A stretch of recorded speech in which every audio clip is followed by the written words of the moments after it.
Well, listen, as soon as any players come in, you guys will be the first to know about it. Until then, we're just a lot of work going on behind the scenes.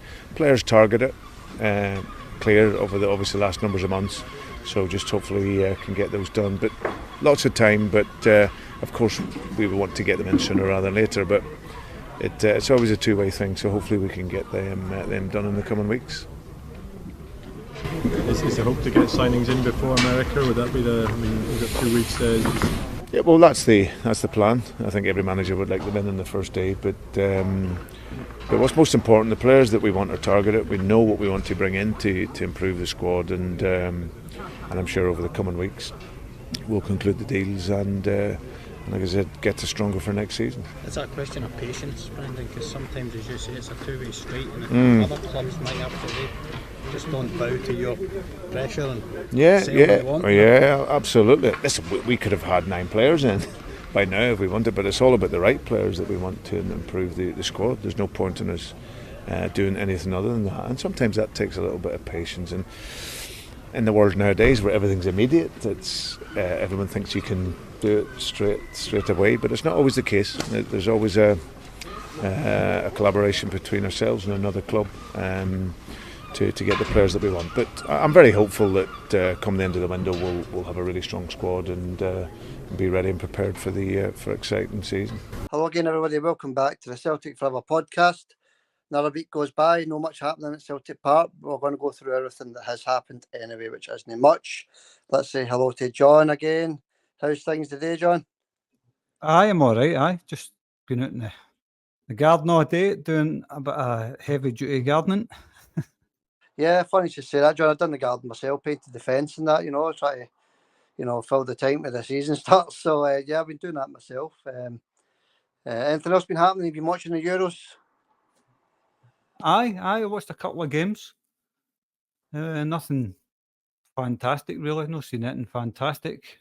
But England, of course, struggled through, didn't they? That was wasn't expecting Switzerland to kind of. I would say Switzerland actually played them off the park, to be honest with you. Yeah. The thing is, John, I didn't see it again, right? I listened to it, I didn't see it. And by all accounts, Switzerland were good, obviously. And I think the game before that as well, because we've not been on since. It's been over a week. Who was it? Slovakia, was it, John? Slovakia scored first as well. I think there's a couple of games, John, they're scraped through by the skin of their teeth anyway. And as I said a couple of weeks ago, John, they're going to get to this final because next up for them is Holland.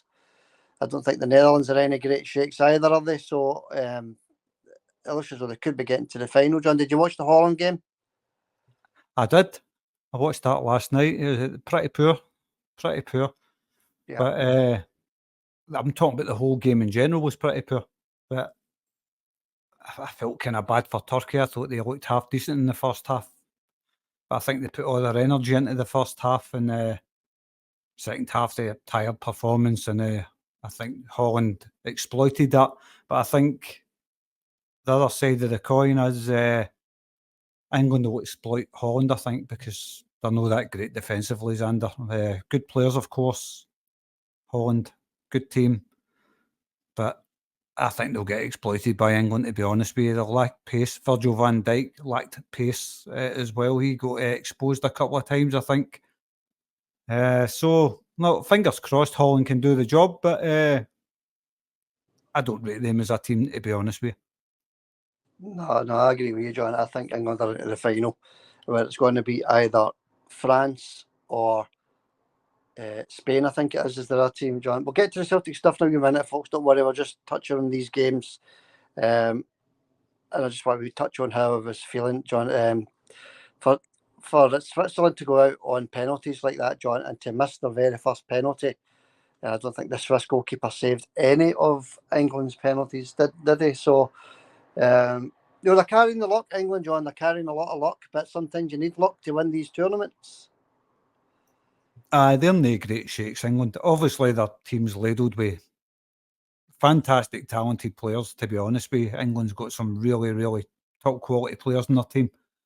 But as a unit, I don't think they're that strong, to be honest with you. I think they'll get past Holland and get to the final against France. I think that will be the final. England against France. Although Spain have very, very good teams, but the Spanish have always had a good team. And I think when it gets to the final, that'll be the first time that England's played a decent team in this competition. So we'll see how they get on in the final. If they get to the final, that is, which I think they will. But if they do, this will be the first time they've played a half-decent team. But the French, to be honest with you, no been impressed with them either, Xander. Yeah. I mean, all the big teams are all knocking each other out, weren't they? France, knocking out Germany or whatever. The big teams are all out, and you're left with the, for England to get to the final and for that to be the first half-decent team to play, it makes the competition a wee bit of a farce for me, John. Aye, well, it's not the first half-decent team they've played. It's the first big name team, if you like, if you know what I mean. But obviously, Slovakia gave them a really good game. Switzerland played them off the park. And I think if Switzerland would have took their chances yesterday, they could have finished maybe 3-4-1. They could have beaten them 3 or 4-1, I think. But same old story in it against England. You don't take your chances, that's it. But I never watched the penalty shootout, by the way. Penalty shootout, I switched off when it got to that because I knew they were going to get through. Even though the record in penalty kick shootouts is bad. I watched the whole game. The extra time and all that, I watched all that. And then the penalty kick shootout, I thought, nah, I ain't watching that. That's enough for me. That came through. It's always the same end result when England play these lesser nations. I feel like footballing nations, that is. So, yeah, it's always the same end result. So, they haven't played a decent team, John. That's what I mean by decent. A Spain, a Germany, a France.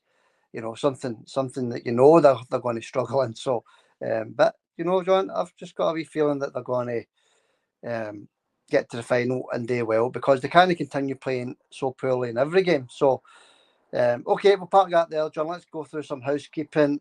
Hit the like button, please. Hit that like button. Hit the subscribe button as well. Please get those subscriptions up a wee bit. Thank you to everybody that's subscribed already. We do appreciate it. If you can hit that subscribe button, help the Celtic Forever channel out on the YouTube. Join us over on Facebook as well. Xander John Facebook page or the Celtic Forever Facebook page. Hundreds and hundreds of extra content over there, folks. So get over there and watch some of our extra content. Birthday videos, celebration videos, different wee clips, just get over there. Links in the description below. Just click the link and it'll take you straight to it. Just have a wee look, see what we're doing over there. Right, John, you ready to go into some Celtic stuff then? Let's do it. Right, just a wee quick mention before we start. Come on the Hoops podcast. A wee hello to them. The guys over at Come on the Hoops. I've been talking away to them over on the Facebook. So hello to the boys over there. Right, John. We'll start with right. Apparently there has been agreed personal terms over at Genk, but as it stands just now, still a Celtic player. He played the other night against Ayr United, didn't he? But news today, John, Sunday, he's agreed personal terms with Genk. So it looks as though he's maybe played his last game for Celtic. Good luck to whatever he does in his future. But I'm surprised Genk even showed interest in to be honest with you. But he's got to go somewhere, isn't he? I thought maybe he'd have stayed in Scotland. I thought he'd have been loaned out to a team in Scotland. But obviously Brendan sees what we've been seeing, which isn't a lot, to be honest with you, Xander. Just thought, just get rid of him rather than, the old loan spells and stuff. I think that's the right move for Celtic. And good luck to him in his future if indeed he does sign for Genk. Yeah, John, and it also leaves us with a bit of a dilemma. Well, if we one striker at the club, John, that's Kyogo, obviously. One striker, John, if was away, we've no signed either yet. We'll get onto that a wee bit later. But, John, we're playing Wednesday night against Queen's Park in a friendly, obviously, but one striker, John, at the club. Aye, one striker. Maeda can be used as a striker, I suppose, but I prefer him out on the left-hand side. That's where I prefer Maeda, out on the left. Best left winger in Scotland, isn't he? He's just fantastic. But Aye, well, obviously Brendan will be looking at strikers in the transfer window. He'll be looking to bring one or two in. And I think he'll get the Adam Eder deal over the line. I think that'll happen eventually, Xander, but I think Celtic's going to have to pay the top price to get him. Looks that way, doesn't it, John? It looks that way. Obviously, I'm going to touch on that as well in a wee minute. But I think, Wednesday night, a few of the big guns return, John, right? We've got Maida returning, Matt O'Reilly, a few other players returning for the second pre-season friendly. We'll touch on the Ayr United game as well in a wee minute. But yeah, a few of the big guns returning, but one striker at the club as it stands. But as you say, John, we have this same conversation every year, don't we? We have, no signings, no signings, no signs. But the end result every year is still the same. We win the league, we win the cup, maybe win a treble. It's the same result every year. So there's no need to panic, is there? Absolutely not, no. It is worrying when you don't see any faces coming in, especially the players that were heavily linked with, like Adam Eder and Paulo Bernardo, of course. I think we'll get the two deals over the line, which is good news. I think I'd like to see both of them stay at Celtic, but the Paulo Bernardo one, I think the asking fee for him was 7 million. I don't think he's worth that, to be honest with you. No, yet for what I've seen, but he could turn out to be a top player for Celtic if he gets regular starts, which he hasn't been getting. So that's all down to Paulo Bernardo, really. If he does sign, is he going to get started? Because I can't see him being a regular starter, Sander. I think it'll just be the same as the season's just went by, John. He'll be brought on as substitutes, maybe get the occasional start. I do like him, you know that, John. I do like Bernardo. He's just a young lad as well. You've got to remember just now as well. But I hope we get him over the line. I'm like you, John. Get Bernardo over the line. Obviously, Celtic try to get him at that reduced price. But, he's not going to be ahead of Matt O'Reilly. He's not going to be ahead of Hatate. So that's just something he's just going to have to try and work with, push himself for a place in the first team more regular. And it also all depends on the Matt O'Reilly situation, John, because apparently there's now another English club in the race for Matt O'Reilly. But, we don't want to touch too much on rumours today, John, because we've done that plenty over the last couple of weeks. But, that there is a lot of interest in Matt O'Reilly and Carter Vickers just now, John. I think O'Reilly, he'll definitely be off, I think. Mm-hmm.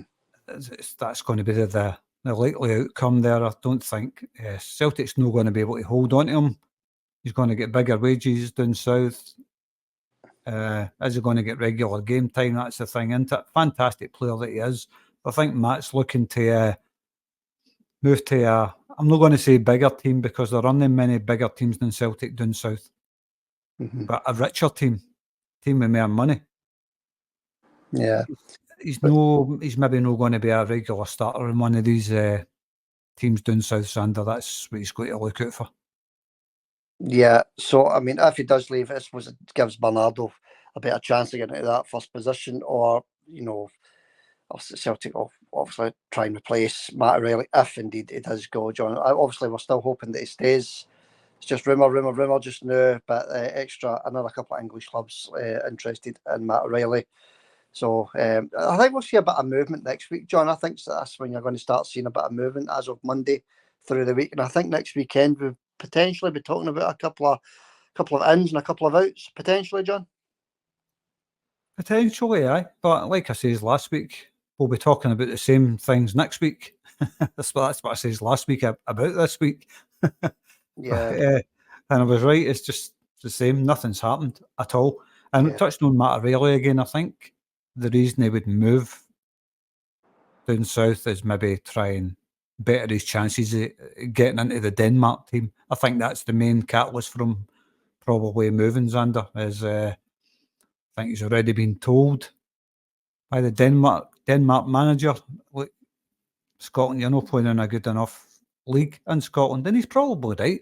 Managers are right to have an opinion. Scottish League isn't a strong league, as everybody knows. There's only two teams that can win the league. Well, there's only one team that can win the league, and they're really Celtic. But if you look at Rangers, to be fair to them, they're the only other team in Scotland that could win the league, Xander. It's a weak league when it comes to that side of things.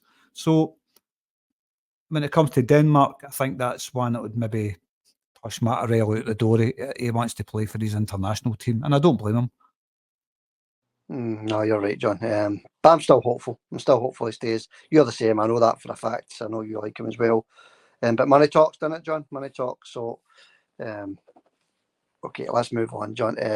Naroki and Lagerbielke, John, both central defenders. I think Lagerbielke was on his way out, but that may be on hold now, John, that Naroki has picked up this layoff, this injury in the friendly, John. He's another one with spaghetti legs, isn't he? Naroki, another injury. Both centre halves, sort of bit player centre halves, both of them, aren't they?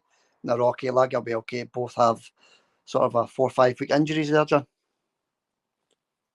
Aye, both injury prone players. So they came in at a time when we were saying we need defenders, and they both came in and failed to impress, to be honest with you, although they never get really much of a chance.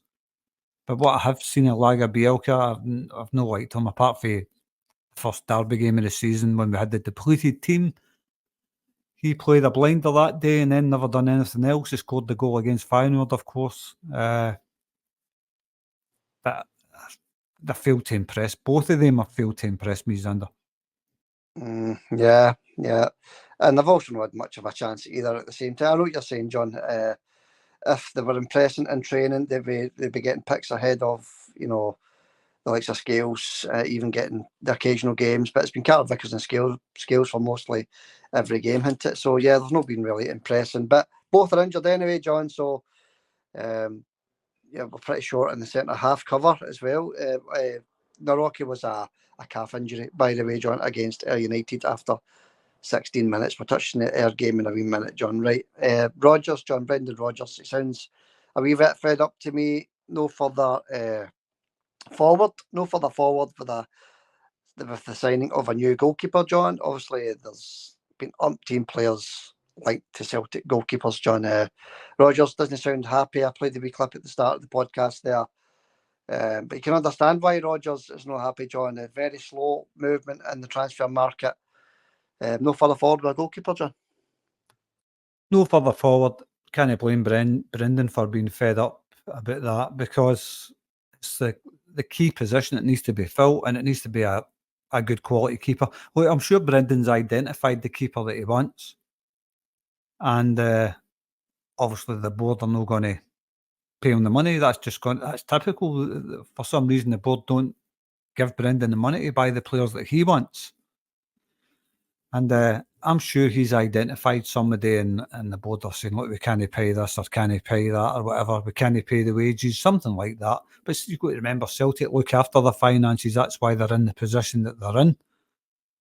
And Celtic will be looking to get a goalkeeper on the cheap, same as the rest of the players they bring in, Xander. It's all going to be done on the cheap. We know that. That's just the way Celtic operate. It's going to be done on the cheap. Right. I mean, there was another link, another rumour attached to the Celtic goalkeeper situation in the middle of the week there. I think it was Thursday it came out. Kasper Schmeichel's linked it yet again, John, and he was also the name Schmeichel was brought up to Brendan in the post-match interview against Ayr, and he says, and he's sort of you've seen the reaction yourself. He's sort of surprised by the name, but he didn't rubbish it either. So that's another one linked, John, Kasper Schmeichel. But there's various links for a goalkeeper, John. But as you said, as long as it's a top-class keeper, John, similar to Big Joe Hart, that's all every Celtic supporter's looking for. Aye, a free transfer. That's what Celtic are looking for. They'll maybe look at a top quality free transfer, maybe somebody that's coming towards the end of his career.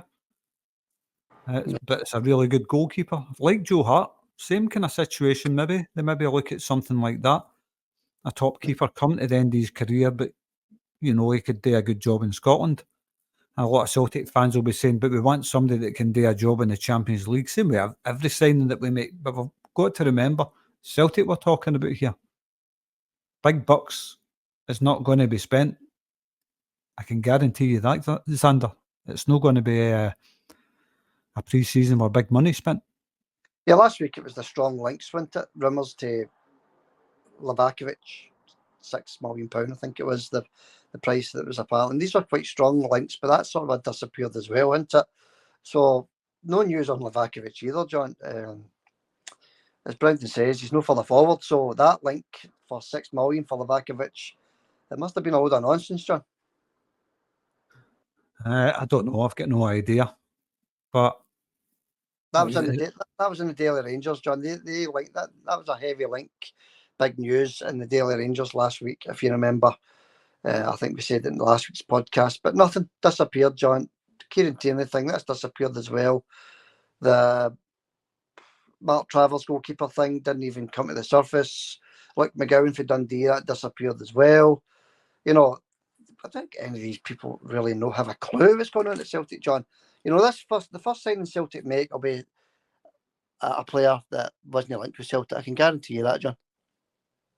Well, who knows? Who knows? But look, all these guys that were linked with Celtic, it was just that. It's just linked, Xander. It never actually means anything.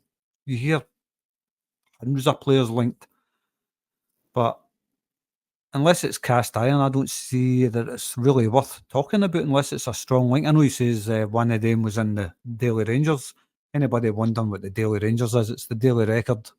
Anybody that's maybe no from Scotland thinking that it means Xander read the Rangers news or something like that. We don't. The Daily Rangers is the Daily Record.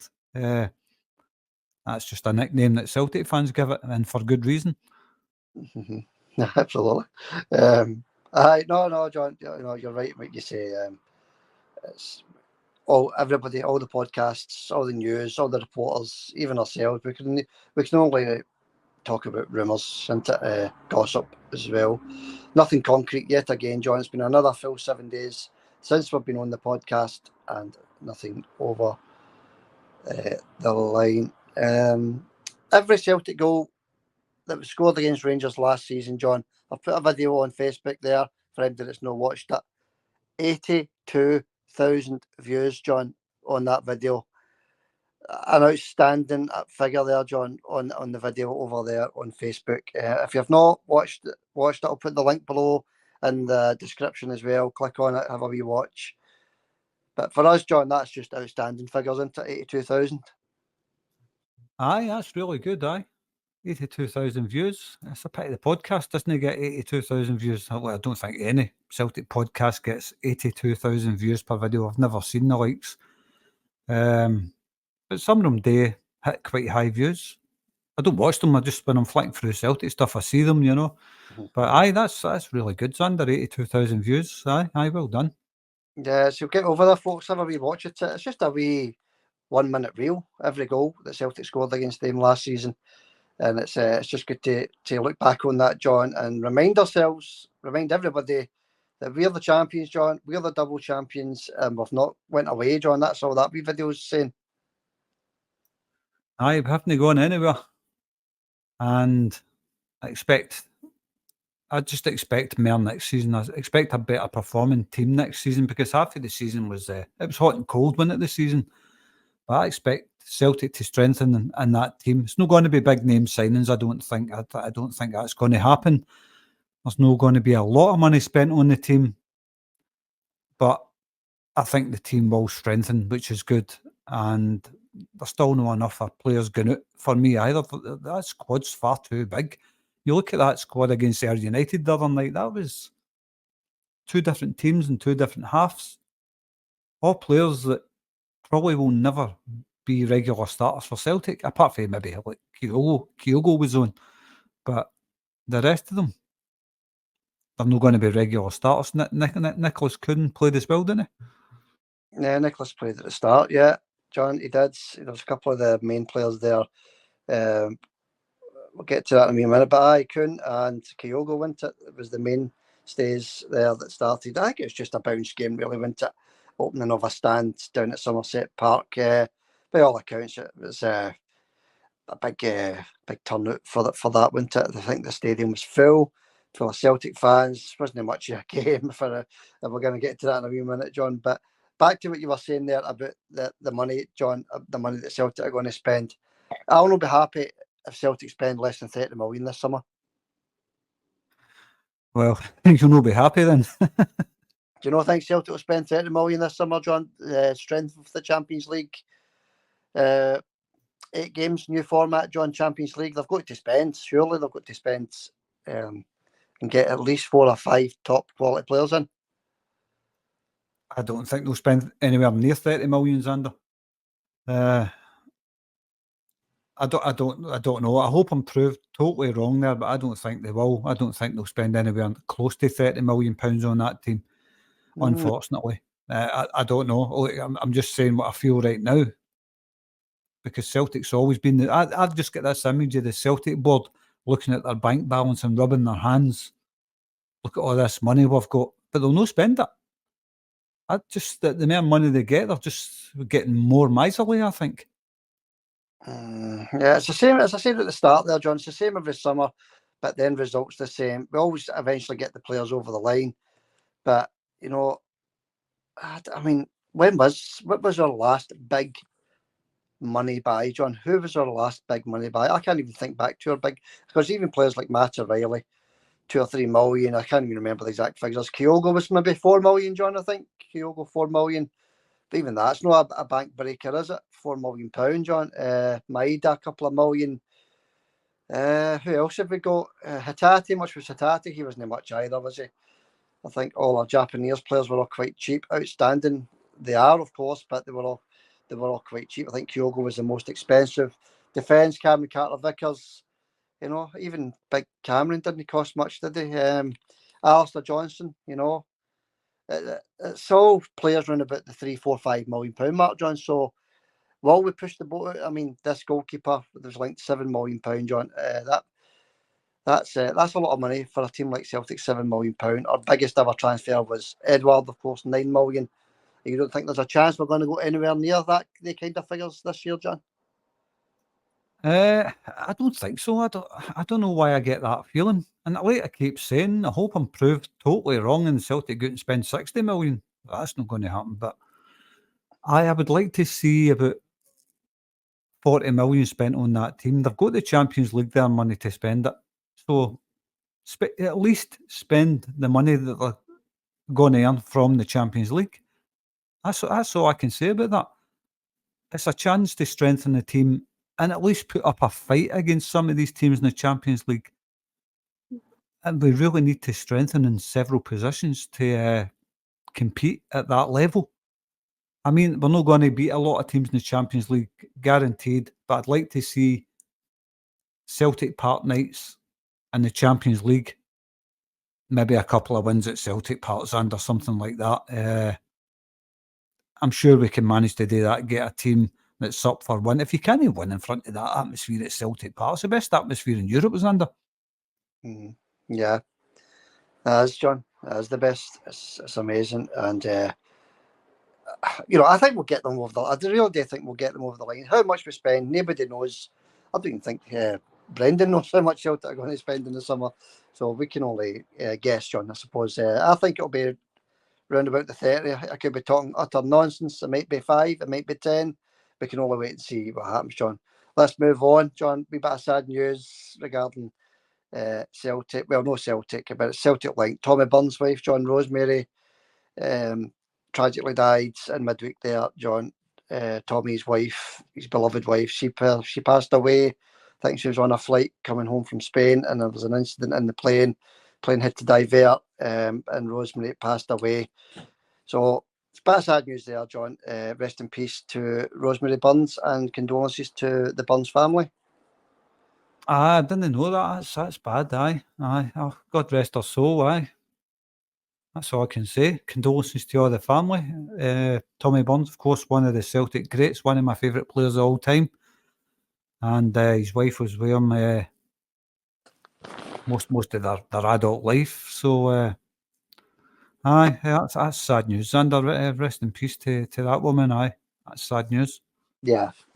As I say, condolences, John, from both of us to the Burns family, John. Okay, John, let's move on. Let's get back to the Celtic stuff.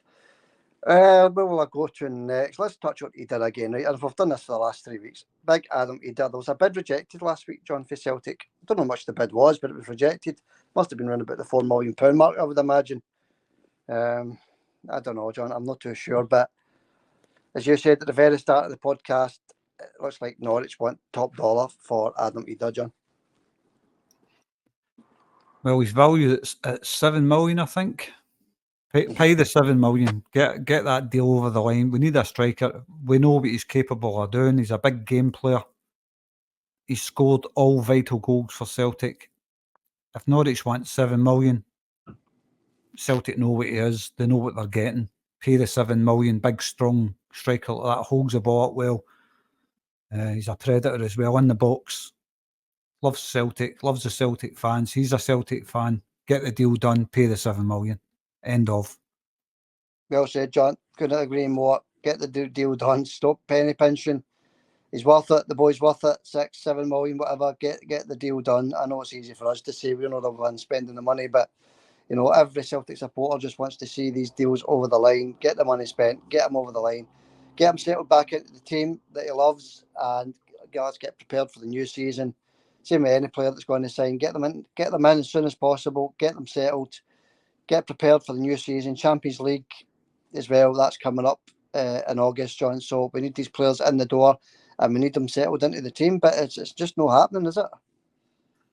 No, it ain't happening, but I think that's one that will get over the line. There'll be a wee bit of penny pinching. There always is when it comes to signing players for Celtic. They will haggle a deal that suits both parties. So I think we will get that one over the line with big Adam Eder. I like him all day. I think he's a crank big striker. The strength that he's got. He takes no nonsense off the opposition teams as well, of course. No, you know what I mean? He's quite happy to grab a player and throw him to the deck. Quite like that. Yeah, that's brilliant, isn't it, John? That was brilliant. I mean, no nonsense. He's no nonsense, as you say, John. He's, throwing players to the floor. That's as we've saw a few times in the season there, John. Just, we've not had that in a long time in the Celtic team, John. Players apart from maybe Alistair Johnson and Big Cameron, John. Players try to ruffle the opposition players try to ruffle the Celtic players up, and Big Adam Eder, no nonsense, just deals with the incidents on the spot, didn't he? Just throwing players about from the floor, putting them in their place, I feel like. Aye, that's it. That's what he's all about. He's a no-nonsense player, and I think the players in Scotland realise that. Big strong boy as well. 6'2", 6'3", whatever he is. Mm-hmm. Aye, absolutely. It's good Irish attitude in it. No nonsense, no taking any nonsense off you, pal. Mm-hmm. Sling. Yeah. Aye, and he's obviously hundreds of talent as well, John. All right, moving on. Last bit of sort of a player movement. Rocco Vata, John, he's gone. 4-year deal at Watford. You were right last week. You said Celtic or dilly-dally. But it just maybe looks as though if Brendan really wanted to play it, he would have signed him, I suppose. I suppose you've got to look at it that way. But it's one that Celtic have let go. Rocco Vata, 4-year deal over at Watford, John. So good luck to young Rocco. But it's a player that didn't really get his chance at Celtic, and a player with lots of ability. Well, my feelings on Rocco Vata. I liked Rocco Vata a lot, and I think it's bad that Celtic have just let that one slip away like that. But maybe the boy didn't want to stay. Maybe the deal that he was offered didn't suit him or whatever. But it's quite bad that he's away, because I really rated Rocco Vata. I thought he was the best crosser of a ball at Celtic, and I still maintain that. His crossing ability was unmatched at Celtic, in the current Celtic squad. I mean, that's bad that he's away. I'll miss him. Okay, John. There's no point in going on any more about it. As that he's gone. Good luck to Rocco, as you say, John. All right, let's move on then to some other snippets of Celtic stuff. Alistair Johnson, Copa America with Canada. Canada into the semi-final, John. Alistair Johnson flying in the Copa America. I've not saw any of it. I've just heard that he's playing really well, and Canada are in the semi-final, John. So that's brilliant news for him. It's good news for us as well. Celtic player in the Copa America semi-final. So well done to Alistair Johnson, Canada in the semi-final of the Copa. Outstanding. What a player, John. He's a great player. I can only say good luck to him in the Copa America. I hope Canada go on and win it. I've not seen any of the games. I don't even know if I could find it on any kind of streams or anything like that. But cracking player, Alistair Johnston. It's what a right back. Another no-nonsense boy, isn't he? Alistair Johnson, ex-hockey player, of course. Most of the hockey players are no-nonsense. They're used to getting sticks thrown at their heads. That's it, John. Flying through glass plates, and I've seen it all before. Big rammies, big Barneys fights. 20 players involved. No holding back, punches getting thrown. So that's why Alistair Johnson is no nonsense as well. Same as Big Adam. So yeah, good luck to him, John, in the Copa America. I'm not sure who they play in the semi-final. I'm not sure if the game's been played, who they're playing in the semi. I'm not too sure. But good luck to him anyway, John. Right. Okay. All right. One more thing before we move on to the Ayr game, Ayr United. James Forrest birthday the day, John. Happy birthday. Many happy returns to James Forrest. 33 the day. Celtic legends. No much more you can say, John. Outstanding player. Outstanding wee guy. Just put a wee post on Facebook as well. Anybody that wants to see it, obviously I can't put these posts on YouTube anymore because of the copyright strictness. So I'll get over to Facebook, watch the James Forrest birthday video. You'll not even have seen it, John, because I just put it on about half an hour ago. So happy birthday to me, James. Aye, happy birthday, Jamesy boy. Do you know, you get list James Forrest, 33 years old. Look, James is a cracking wee player. We know that. Cracking player. I was watching Ronaldo the other night. He's coming up for 40. Mm-hmm. And still playing in the Euros at top level. Yeah. So when you look at Jamesy Forrest next to him, all right, James Forrest isn't. He's no Ronaldo, let's be honest. Different player, of course, different type of player out in the wing, Jamesy. Mm-hmm. But if Ronaldo can go into that age, how can Jamesy still get another couple of good years out of James Forrest, Xander? Another couple of good years. He looks fit enough, he looks fresh, he looks ready to go. So and you also had, what's his name? Pepe, that plays for Portugal as well. 41 years old, Xander, still playing in the Euros. Yeah, well done to the boys, keep looking after themselves, keeping themselves fit. James is the same. James, and I hope, by the way, he does stay for an extra few years, John, because if he can put in performances like he did at the end of the season there, helping us over the line, instrumental in getting Celtic over the line to win the league, John. Vital in the game, scoring goals, setting up goals, assists, everything that James Forrest is famous for. He was still doing it, John, the last 5-6 games of the season there. And I think he's still on a half decent contract there at Celtic, so he's going to be there for at least another year. So, if Ronaldo can do it at 40, James can do it at 33. I agree with you, John. Aye. And Pepe at 41, he's still an outstanding defender, Sander. He lost nothing the other night there when he was defending. All right, Portugal got put out, of course, they're out. But what an outstanding performance for that guy, Pepe. He seems to have been around forever, didn't he, Pepe? He does, a long time. Yeah, he is an outstanding player, John. Obviously, I've never seen any of the Euros, but if going by what you're saying, he can still do it at 41. Well done to him, because at that age, John, there's not many players that play on to 41, is there? Exactly. I've never heard any players playing on to 41, but I'm sure there is somewhere. But the thing is, they're not just one's 40 and one's 41. Two great players in their day, and they still are probably. Ronaldo's obviously lost a lot of his pace and all that. But these guys played their last two games in the Euros were 90-minute games plus 30 minutes injury time and penalties, Mm-hmm. So it's not just like they're playing for, we'll play him, he's 41, we'll play him for half an hour. Pepe played for the full 90 minutes plus the 30 minutes extra time in both games, so did Ronaldo. So you've got to take your hat off to these guys for, at that age, still rolling their sleeves up and getting on with it, and still, by all accounts, doing a really good job. Yeah, well done to them. These boys look after themselves these days. It's not like the olden days where you retired at 31, 32. You can play on to your late 30s, John. And as you say, with Pepe and Ronaldo, your early 40s. So yeah, if you look after yourself, you can play and have a long footballing career. All right, John. Let's get on to the game in midweek. I watched wee bits of it, John, switched it on and off, watched wee bits of it. It was a bit boring, if I'm going to be honest with you. I know it wasn't the proper Celtic team. Rangers fans trolling Celtic fans because they drew one each with Ayr United. I mean, obviously they're back out their box, aren't they, John? They're back out. The boxes are empty. They're out and about. They're hitting out with the garbage. Celtic drawn one each. It wasn't even a Celtic B team, John. It was a Celtic C team. Anyway, what did you think of it, John? It was just a stretch the legs exercise, wasn't it? That's all it was. Celtic against Ayr. Nice sunny night. Good to see Scott Brownie there on the touchline. Ayr United manager. Opening of the newsstand as well. Just a stretch your legs exercise, basically. I can't believe they're trolling Celtic about that, and like you say, is a C team at best. Young boys, all young boys. But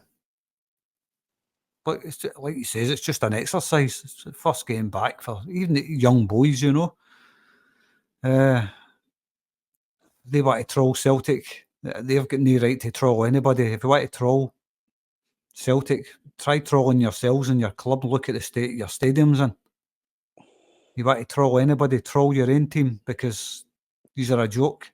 Any Rangers fans listening, I know being bad by saying that, but the state of that stadium, waiting for, stuff to arrive from Asia and all that, stadiums and bits, they're going to have to play the first month, probably the first 2 months of the season at another venue somewhere. So go troll your own team before you go trolling the Celtic youth team for getting a draw with United. That's just ridiculous. Aye, well said, John. It was laughable when I read that. They've just lost a double. Serial losers. They're about to lose their. Don't want to talk too much about them, but they're about to lose their wonderful, legendary captain, serial loser, James Tavernier. They're about to lose him. They're about to lose Golston. They're going to lose all the backbone of their team.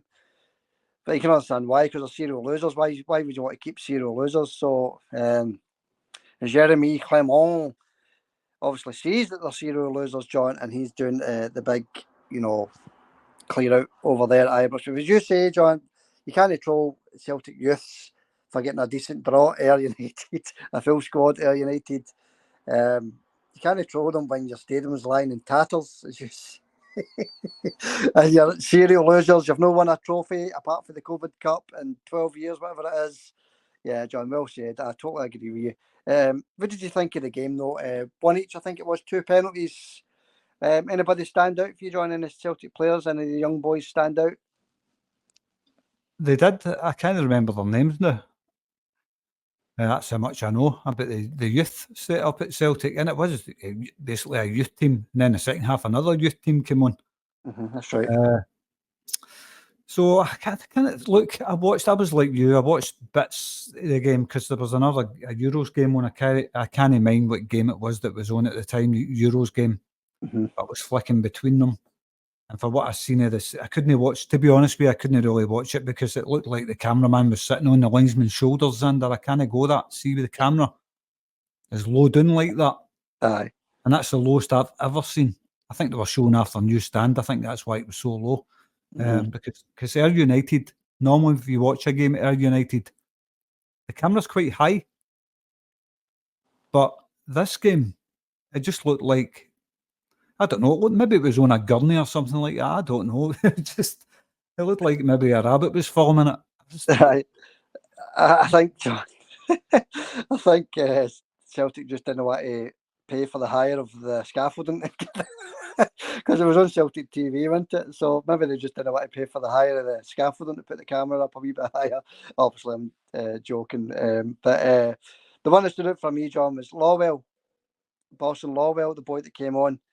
I thought that boy looked decent, John, the big boy at the back, stepping into midfield, finding passes. I thought the boy looked decent. He was the main one that stood out for me. Did you think much of him, Boston Lawwell? I have seen a lot of him. He is a half decent defender, still a young boy, of course, but he reminds me the big Boyata. Boyata, that's it, aye. I'm hopeless at remembering names, honestly. So am I, to be honest. Can't remember my own name sometimes. But Cedric Boyata, that's who he reminds me a wee bit of. The way he moves and all that, he's got the same kind of movements, that kind of nonchalant kind of stride that he's got. I think he's a future centre back for Celtic's and he's already at Celtic, but in the main team, I mean. Yeah, John, I want to see him on the bench this season. I want to see him there. I want to see him there as an option. I know it was only Ayr United, but he looked confident, composed on the ball, John. Solid enough big player. I like him. Let's get him into the first team, get him on the bench at least. We can have a wee look at him during the close season, possibly.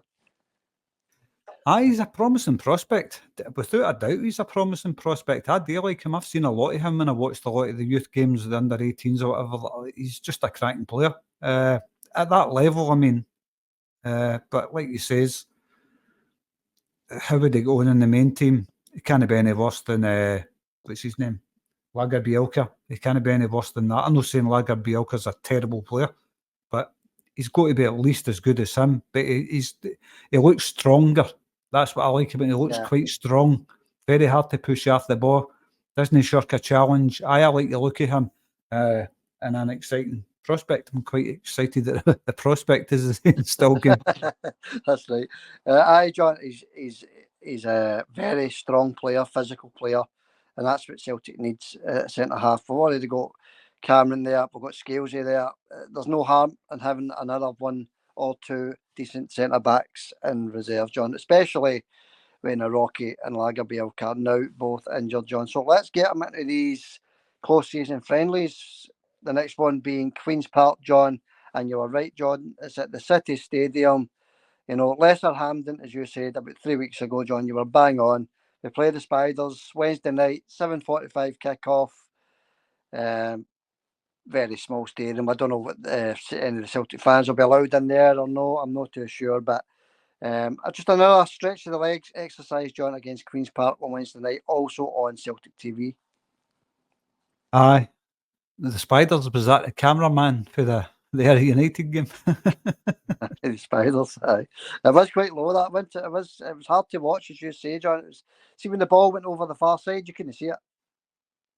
Oh, it was terrible. Absolutely terrible. And that Celtic away top, I just can't stand that thing. The colour, it just blends in with the pitch. It's hard to see the players, never mind have the cameraman as Jimmy Cranky running about on the touchline with a camera on his shoulder.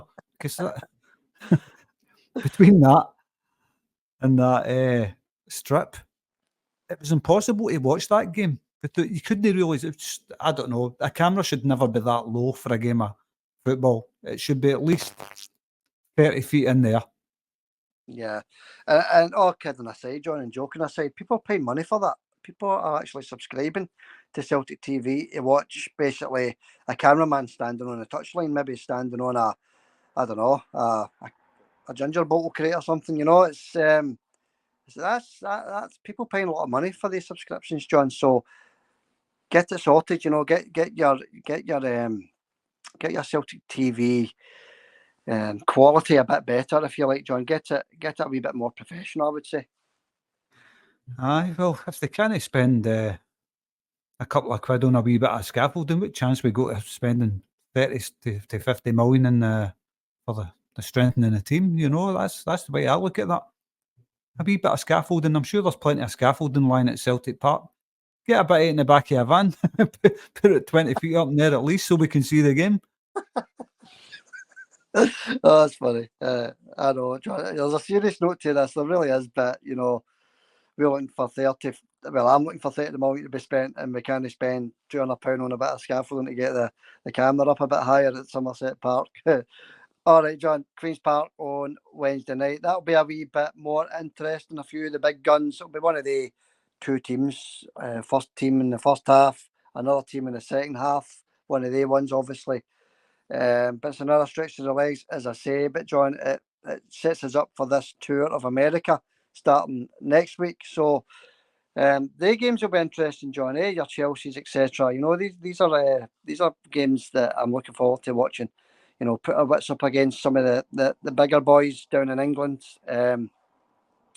But obviously players, no players in the door. Brendan watched new signings in the door before this American tour, but the way things are going, and I'm not saying it's going to happen, but the way things are going, John, it could be status quo. No signings over the line by the time this American tour starts. Aye, well, this is it. We don't know what's going to happen in regards to signings. We'll just need to wait and see. We keep saying that, wait and see. We don't know. But I'm like you. I'd like to see maybe 30 million spent on the team. The more, the better. I'd like to see 50, 60 million spent on the team. Now, they're going to get 40 million from the Champions League, apparently. It could be up to 60 million. Mm-hmm. But spend it on the team. That's what the money's for. They've already got plenty of money in the kitty. So, strengthen the team right now and worry about it later. It's not going to make things any worse, spending the Champions League money on the team. I mean, after all, that's what Celtic is, the team on the park. That's Celtic. That is Celtic, the team on the pitch. Mm-hmm. So it needs to be spent on the team. And we'll just need to wait and see what happens. But I think on that Air United Stadium, Somerset Park, I think that new stand that they built, I think the camera used to be over at that side. Mm-hmm. And it was quite high up. Because I remember I've watched quite a few Air United games on the telly and that, and the camera was always a nice height, always looked nice. Mm-hmm. You could see everything that was happening, and you could see the high flats in the background. But I don't know. I don't know if they've moved the camera to the other side. If it's just a temporary thing to show off the new stand, maybe, Xander. Yeah, it looks that way, doesn't it, John? That's what the game is all about, this new stand opening.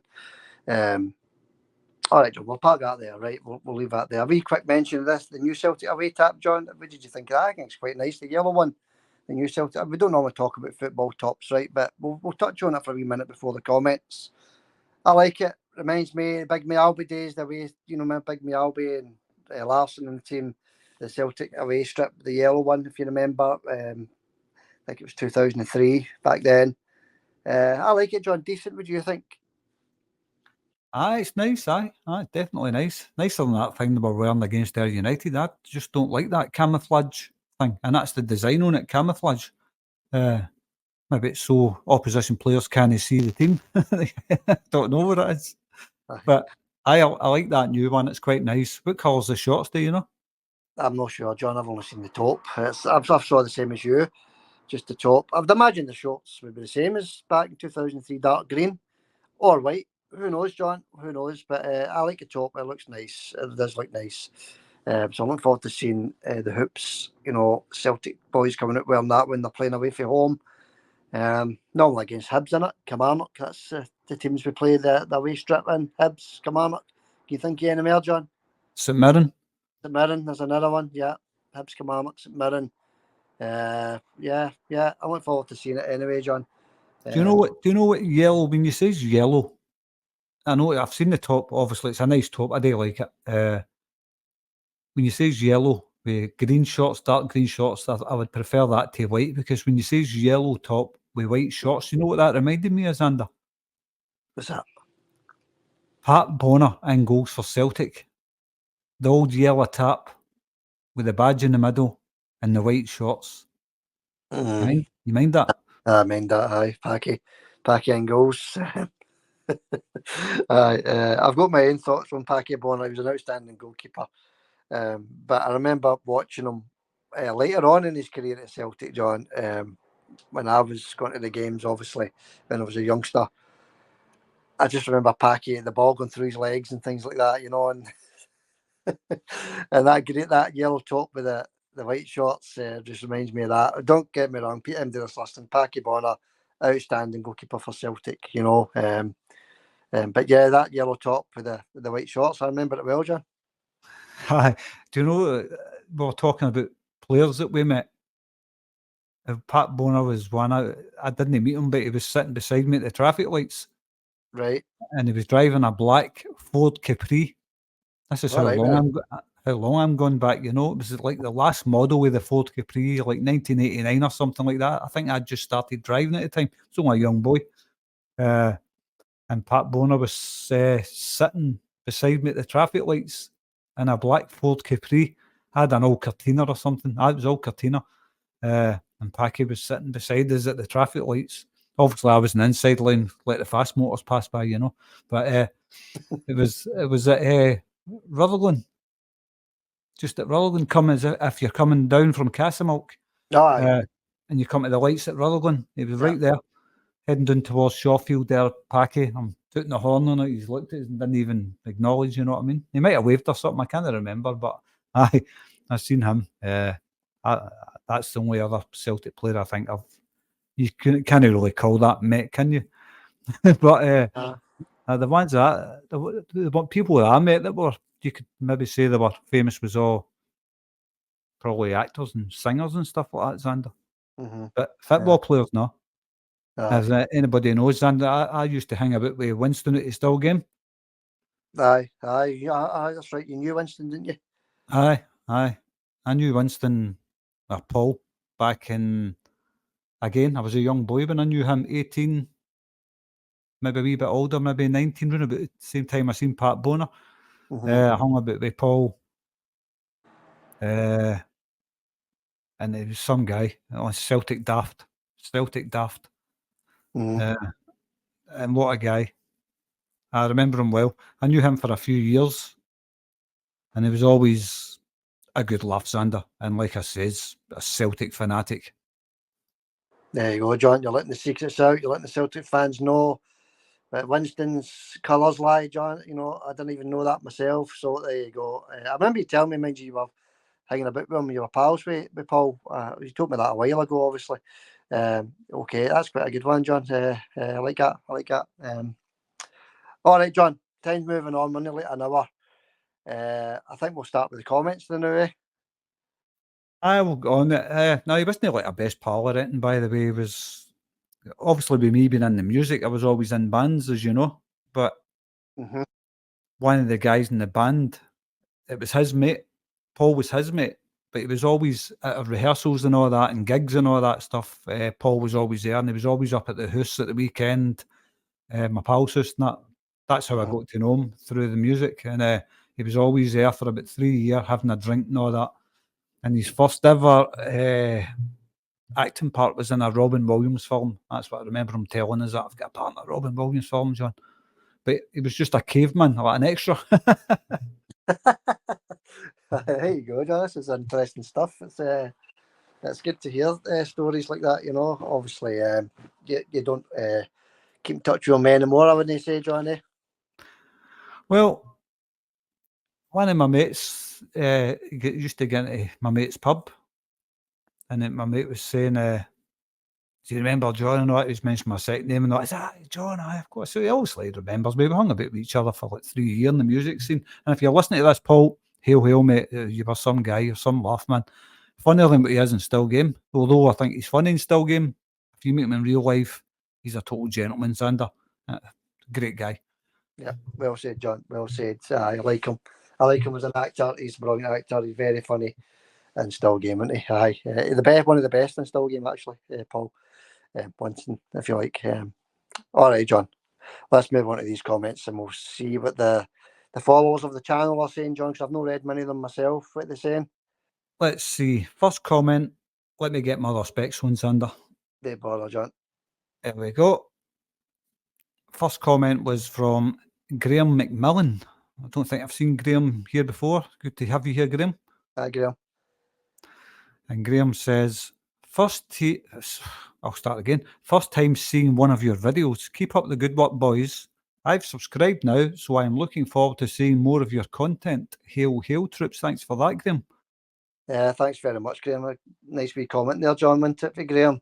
As regards to content, we're back to 2 or 3 a week very soon, folks. So I know it's only 1 a week just now, and there is people out there that want to hear more from us, but there's nothing to talk about, John. We said it last week. We said it the week before.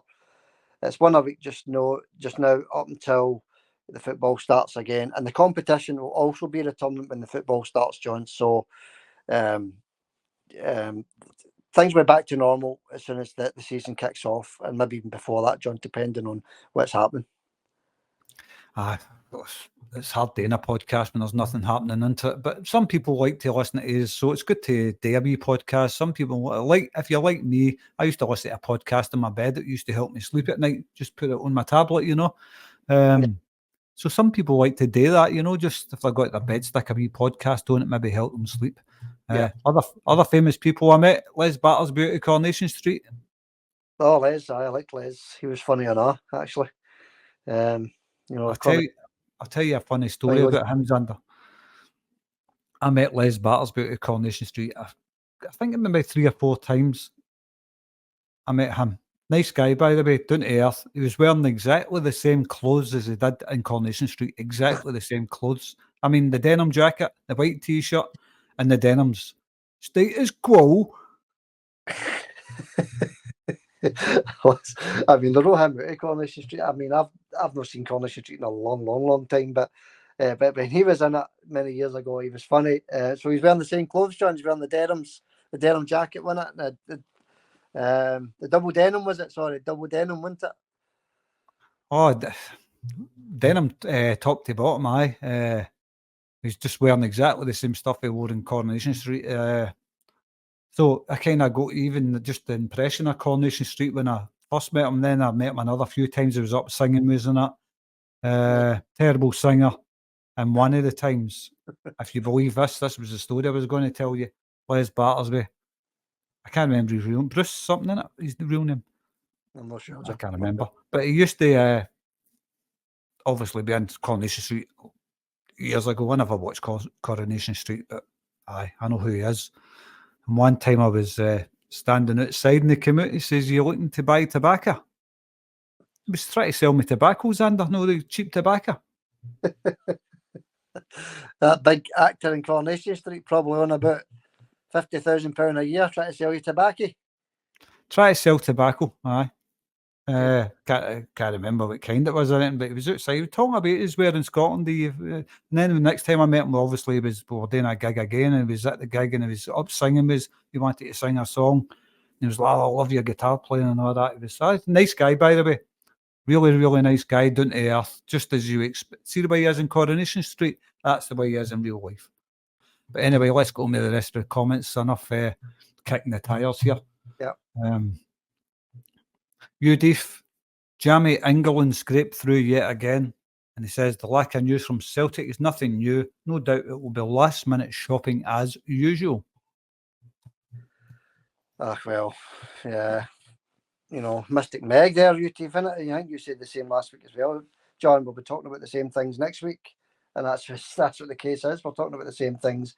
No signing. But touching on the England thing, John, Jamie England, as he or she says, I think their luck's going to take them all the way to the final. We said it earlier, but just thinking that maybe no, we're used to it, John, but through here in Glasgow, see the night England beat Slovakia, 2 people walked by my window, John, with England flags draped around them.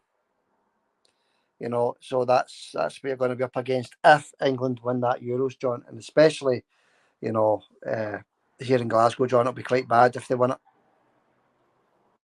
Aye, well, there is a few Rangers fans like the old England, isn't there? No, them all right enough. I let them follow Scotland. Well, no, now because of Steve Clark and the Celtic connection players that are there. Yeah. But aye, it's pretty bad that Scottish guys wearing England flags. People can do what they want. It's up to them today. But look, at the end of the day, all I'm interested in is Celtic. We won the league. Their team didn't win the league, and if all they've got to look forward to is England in the Euros, that says it all, Xander. That says it all to me. They're just clutching at straws, looking for some reason to fly a flag and annoy Celtic fans. That's all it is. At the end of the day, who cares? It's Celtic we're interested in. And Celtic are champions. They've won 12 trophies. Sorry, no 12 trophies, 12 titles in the past 13 years. Yeah. And the only thing that Rangers fans have got to no brag, but kind of maybe boast about is England in the Euros. And it'll be breaking their heart having to do that, because trust me, the only reason they're doing that is to annoy Celtic fans. Yeah, well, John, it's Holland, as we say, they're not going to beat England, I don't think. No for what I heard on the radio last night or the night before, whenever it was, I heard a Dutch team that was struggling against Turkey, so they're going to struggle against England as well. That's the way I look at it. Well, aye, exactly. That will be exactly what the scenario was. Holland are no great shakes, but the only thing they've got to look forward to is a fireworks display. That's all I'll say on that. And that's quite sad, to be honest with you. It's pathetic. If that's what they've got to look forward to, is England doing well in the Euros. Yeah, look a bit closer. That's just, you should be looking closer to home and celebrate maybe getting a stadium opening time for the league, which won't happen. Yeah, that's it. And as you said a minute ago, it's no all Rangers fans. A lot of the Rangers fans want England to fail, the same as we do. Nothing personal again against any English. It's the Scotland-England thing, isn't it, John? That's what it is. But yeah, a lot of the Rangers fans want them put out as well. Of course they do.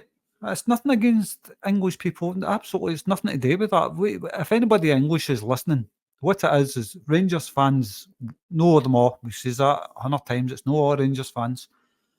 But some of them like to wear England tops and they fly England flags, have them draped around them or whatever to annoy Celtic fans. Doesn't annoy me. I couldn't care less. I just laugh at them. I just think, what are you all about? You're Scottish. You're no English. Let it go. Yeah. Well, that's it, John. It's they only need to win 2 more games and they're Euro champions, John. That's where you've got to look at it. I couldn't care less, to be honest with you, wouldn't it? Look, what would you rather have? England win the Euros or Rangers win the league? Neither. No, neither of them. I'd rather cut my hair off. Aye, at the end of the day, I'd rather Celtic win the league and England can win the Euros. At the end of the day, the only ones that's upset about Celtic winning the league is all the Rangers fans. They're still upset and they like to have a go at Celtic for playing youths against their United. That's the level they stoop to. I couldn't care less. Anyway, let's move on with the comments. Thanks for that, Dave. Yeah, sure. Paul McEwen, hail, the Celtic and the Celtic are well. Celtic and the Celtic women are well. Thanks for that, Paul. Good, Paul. Next up was Paul McComb. Well done, lads. Great pod. Let's hope we have another transfer window. Another good transfer window. Keep what stars we have and find some more. Well, I've said that all along, Paul. Keep the ones that we have. Our best players. I think the best thing is to keep our best players and build the team round about them. Aye, obviously, John, we need to get players in as soon as possible. Paul's right. Build round about the team we've got. But as you said earlier, the likes of Matt O'Reilly and Big Carter Vickers, Big Cameron, they're the 2 strong rumours, but rumours are nothing, John. It's these players might stay at Celtic, and we can build the team round about them. But if we lose Cameron or Matt, or Cameron and Matt, John, it severely weakens the team. Of course it does. I mean, I'm all for keeping our best players. I've always said that. Keep our best players. Don't let them go. Hold on to them as best you can and build your team round about that. Yeah. And that way you're building a successful side, Xander. So, aye. Keep best players. That's what I say as well. Thanks for that, Paul. One club since 1888 says, "You genius as a walloper." Great pod, boys. All right. After a couple of weeks ago, that guy, wasn't it? Aye. All right, John. Thanks for the comment. One club since 1888. Thank you for that. And you genius as a walloper. Yeah. Next comment. Fair enough. I can't even mind what the guy says, but he was a bit of a walloper. I can't even remember what he said either, but I just know he was. All right, John. Who else have we got in the comments? Thanks for the comment, One Club. Aye, and thanks for the laugh, you genius, you walloper. That's it. Aye, that's it. It keeps us entertained, John, doesn't it, during the close season? It does, aye. All wallopers included. Yeah. All right, mate. Who else is there? Sorry, you were just about to say. Roseanne was up next. Roseanne says, "What a sickener with English today." No, I can't know, John. It's it's looking good for them, obviously. But anybody that's a Scotland fan, it's not looking so good, John, because I'm going to be perfectly honest with you, I think they're going to win it. Aye, me as well. I think they're going to win it. Look, we don't know. It could come down to penalties, the famous late stage penalties, which they always flop in. Mm-hmm. Got to rely on Holland to do a job, stop them getting into the final. I don't think they will, and I think they're capable of beating France or Spain in the final. But they've not been tested with a good team, Xander, so we'll wait and see there. Anyway. And by the way, English people, like we keep saying, we're not against English people in general. We're not like that. It's not like that with us. What it is the English media. That's what we don't like. We don't like it getting brandished in our face all the time. I'm watching the games on RTE where they don't go on about every player that touches a ball. Oh, he used to play for Barnet and all that in 1999. Every player that touches the ball and all that. That's the great thing about watching the games on RTE. They don't even mention it. Yeah. Oh, he's the ex-Stoke goalkeeper who plays for, Slovakia or something. Who cares? Nobody's interested. Just talk about the game. Exactly. And the other reason we don't want the English doing well is because there's a handful of Rangers fans that like to, try and antagonise people with wearing England flags. Yeah. Like I say, it doesn't bother me, but that's the reasons that we don't want England to do well. Yeah, that's it, John. That's the only reason. Well, there's a few reasons, but good reasons, but it's nothing against English people. We like English people. It's nothing. All my favourite comedies are all English comedies. I know one of my best pals is English. It's nothing to do with English people. It's to do with certain things, Anyway, what a sickener with English today, Roseanne says. How lucky was that? Never mind, we have the Celts. That's what counts. Well, that's what I'm saying. That's all that matters to me, Celtic. And she says, I would never fast forward to the comments. I sit waiting on the pod coming on. Great show, boys. Love it. Thanks a lot for that, Roseanne. One of our regulars there, of course, and a great contributor to the channel. She is, yeah. And that was nice words as well.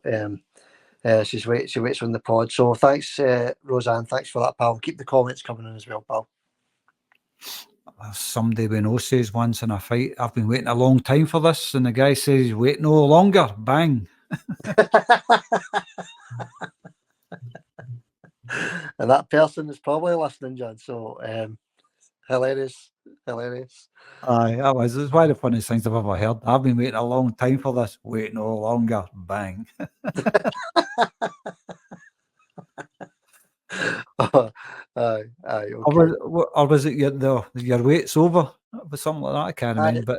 That John, he's obviously wanting to fight with this boy. He says, I've been waiting a long time for this. And the boy says, your wait is over. Smack.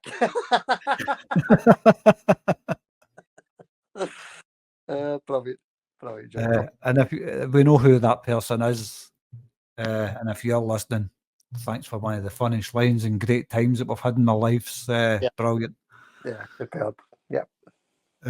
Anyway, next up, we would never sell a club. Sefco really are a laughingstock, as a lot of their support are blaming the delays on the steel from China, and they think the Chinese supplier is a Celtic supporter. I mean, something, John, that isn't even worth, mentioning them in their stadium. Do you know that? Because Ibrox is just a farce. It's a farce, and that's the bottom line, John. As a club right now, they're a farce as well. No winning trophies, many clear outs have they had over the last 10 years since they were formed. 10 clear outs. It's we hear and see the same thing every year, John. Moving on. Aye, thanks for that. We would never sell a club, and they are a laughing stock. Yeah. And their stadium's the best stadium in Britain. 5-star, John. 5-star, remember? 5-star. What a total dump, by the way. Yeah. It was all right in the day when it was first built, but the square shoebox stadium shape is old news. Get yourselves a nice curved stadium, boys, like the Glasgow Celtic, nice and modern looking. Yeah. But obviously you can't afford that. Next up was James Doran. Seen the fixtures for next season, and Sefco have Hearts away, 3rd of August, and that's 3 points for Sefco and the sack for Naismith. Well, we've forgot to touch on that, the first 6 fixtures of the season's under. That's right, John. We did. We actually totally and utterly forgot to touch on that, didn't it? Kilmarnock at home at first, obviously. It's a later kick-off, strange kick-off time at 4:45. And then Hibs away, John. So 2 sort of tough fixtures there. Kilmarnock have made it tough for us last season. Hibs have made it tough for us last season. Flag Day should be okay. Hopefully get a wee win there. But then a tough trip away to Easter Road the following weekend, John. Aye, very, very hard start to the season. Aye, the old cabbage and ribs always gives a good game. That's going to be the harder out of the 2 games, I think. Derek McInnes has got Kilmarnock flying, but look, Celtic thumped him 5-0 at their own ground the last time we played them to win the league. So, I expect a good start to the season for Celtic. I think they're going to. It can't be worse than the start of last season. I think very poor performances, but we got the league over the line. That's all that matters. Celtic, as usual, finishing the season strong, but I'd like to see Celtic starting the season strong. And James Doran also says that crane at Ibrox has done more damage in the penalty box than Dessers did all last season. Dessers, aye. Aye, a lot of damage there, John. He's right. James is right. Okay, great comment for James, by the way, because we forgot to mention the fixtures. Rangers play the first fixture in Tynecastle, John, as he says, away to Hearts. So that's Naismith, as he says. Lie down, Naismith. There you go. 3 points in the bag. His best pal, Clement, two of my best pals, they're 3 points, get you up and running. That's a guarantee that's going to happen. But anyway, who cares about them, John? It's all about us. And thanks, James, by the way, for reminding us about the fixtures, because we've got to bring it up, didn't we? Aye, we forgot. Aye. Thanks for that, James. Kilmarnock and then Hibs. Hard start to the season. Yeah. But, I'm looking forward to the season starting. There's no long to go now. It's just a few weeks in it. It's just you're talking about Naismith there, by the way. Naismith, the guy's no honesty, no integrity. Another guy that Celtic fans love to hate is Derek McInnes, but at least Derek McInnes has got a wee bit of integrity about himself, Xander. He's not going to send his team out to lie down against anybody. Yeah, he's professional manager, John. He's professional manager. Rangers, if you just to touch on it, I know time getting on, right? We're going to call it a day soon, but just to touch on last season, John, Rangers were on their knees. Do you remember? Motherwell were beating them. Kilmarnock 10 points off them. Were losing points. They were getting knocked out of Europe. They were on their knees until they came up against Hearts, John. And we said it on the day before the game that Rangers would knock Hearts out the cup. And sure enough, John, it was a canter for Rangers. That was a Rangers team that were on their knees. So, yeah, as you say, John, no integrity whatsoever from Stephen Naismith. No, it's just sooner he's away for Hearts, the better. But aye. But I do admire Derek McInnes for his honesty and his integrity. He's a bit of a sore loser sometimes, but at least he doesn't send his teams out to lie down. So thumbs up for Derek McInnes on that front, Xander. Yeah, well said, John. Yeah, I agree. Next up was Gaddafi, and he says we need the right quality. Great name, Gaddafi. Mm-hmm. Gaddafi. Yeah, Gaddafi. Quality. That's what's needed. I think Brendan said in the interview at the start there that we could have easily assigned 9 or 10 players, but we want quality. We don't want to just fill the squad. We want quality in the team. So that's a wee dig at Rangers, obviously. Isn't it? Brendan will not say that, but I can say it. That's a dig at Rangers, signing 9 players, whatever, John. Rush panic buying if you want over there at Ibrox, but we're waiting on the right player. Aye, that's it, isn't it? We said that a few weeks ago. They're at the panic buying, but that's just the way they are. Yeah. But they're trying to get their team assembled as quick as possible. And I'll go back to it again. Maybe they should concentrate on getting their stadium assembled rather than their team. That's it, John. It's a mess over there. It really is. And they're getting ready, as I said half an hour ago, the backbone of their team, Golston, Tavernier, looks as though he's Ofsky, a few others all left. They've got a lot of blending to do there, John. A lot of players to settle into their team. But anyway, don't want to go on too much about them, John. Any more comments, buddy? That's good talking about them because that's our opposition. That's the thing. What I mentioned was the fact. I says it last week. How are they going to fit 60,000 seats into that stadium? They can't. I can't see them. Apparently, that's the plan for 6 years, is to fit 60,000 seats into that stadium. It's too wee. What are they going to do to get 60? What Celtic Park's capacity is 60,400. Mm-hmm. How are they going to get another 10,000 seats into Ibrox? I just can't see where they would do it. What are they going to do? It's not designed to be able to fit another 10,000 seats in it. So they can't, like you says, they can't fit another 600 seats. What chance they got to fit in 10,000? Yeah, that's it, Jim. It's not going to happen. That's the bottom line. It's unless they rip down one of the stands and rebuild it, and put 4 tiers in it, something like that. I don't know, but no, it's not going to happen. Let's put it that way. It's definitely not going to happen. It's not going to happen in the next 6 years anyway. For one, they haven't got the money for it. Mad About Football says, not a signing, typical. Yep, not a signing, that is typical. Not a signing, and that was last week probably you said that, and we're a week on. Not a signing, typical. Great comment, Mad About Football. Thank you. Aye, thanks, mate. And David Stalker, welcome to the channel, David. No seen you here before. Says, hope we do business behind the scenes.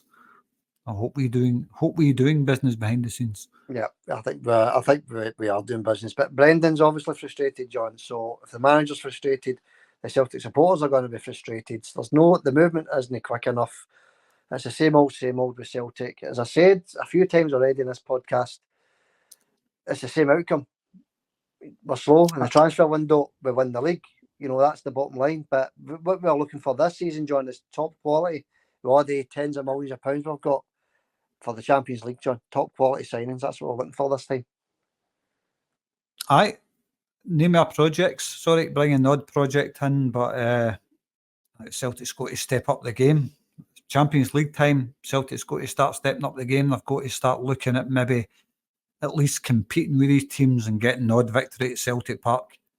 A couple of victories at the Champions League would do us, but I don't know. I just hope there is business going on behind the scenes. I'm sure there is business going on. We'll just need to wait and see what happens. Yet again, the old we'll wait and see line, and thanks for that, David Stalker. Last comment goes to Rosemary, who says, signing soon. Trust me, admire your optimism there, Rosemary. Signing soon. Trust me. There will be signings, let's be honest. There will be signings. So we're not going to go through this summer with no signings. But the funny thing is, normally by this point, we've had 1 or 2 projects in the door. I've not even had a project. I know. But I think Brendan's want to get rid of players as well. He's trying to kind of juggle that, get rid of all this deadwood that's at the club, and replace that with 5 or 6 top quality signings. Ideally, that's what the Celtic fans want to see. That's what Brendan wants to see. Like you says earlier, it's a case of just, we need to start getting Dermot Desmond upside down and get that money emptied out his top pocket. That's it, John. Blow the cobwebs out of that wallet, isn't it, I suppose.